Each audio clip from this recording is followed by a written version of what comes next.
ಬೀದಿಯಲ್ಲಿ ಪೊರಕೆ ಹಿಡಿದು ಹಲ್ಲೆ ನಡೆಸುತ್ತಿರುವ ಈ ದೃಶ್ಯ ಈಗ ಸೋಷಿಯಲ್ ಮೀಡಿಯಾದಲ್ಲಿ ಬೆಂಕಿ ಹಚ್ಚಿದೆ.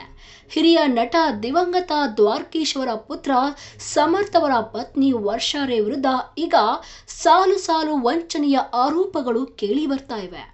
ಬರೋಬ್ಬರಿ 10ಕ್ಕೂ ಹೆಚ್ಚು ಜನರಿಗೆ ಲಕ್ಷಾಂತರ ರೂಪಾಯಿ ಮೋಸ ಮಾಡಿದ್ದಾರೆ ಎಂಬ ದೂರು ದಾಖಲಾಗಿದೆ.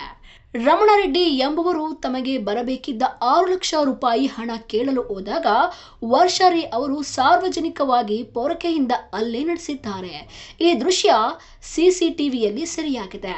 ಚಿನ್ನದ ಆಭರಣ ಪಡೆದು ವಂಚನೆ, ಚೀಟಿ ವ್ಯವಹಾರದಲ್ಲಿ ಮೋಸ ಹಾಗೂ ಪ್ರಾವಿಷನ್ ಸ್ಟೋರ್ಗೆ ಬರುವವರನ್ನೇ ಟಾರ್ಗೆಟ್ ಮಾಡಿ ಲಕ್ಷಾಂತರ ರೂಪಾಯಿ ಪಂಗನಾಮ ಹಾಕಿದ್ದಾರೆ ಎಂಬ ಗಂಭೀರ ಆರೋಪ ಇವರ ಮೇಲಿದೆ.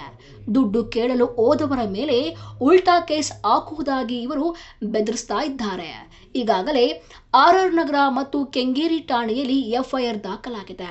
ಇತ್ತ ವರ್ಷಾರೇ ಕೂಡ ಕೌಂಟರ್ ಕಂಪ್ಲೇಂಟ್ ನೀಡಿದ್ದು ತಮಗೂ ಹಲ್ಲೆ ಮಾಡಲಾಗಿದೆ ಎಂದು ದೂರಿದ್ದಾರೆ.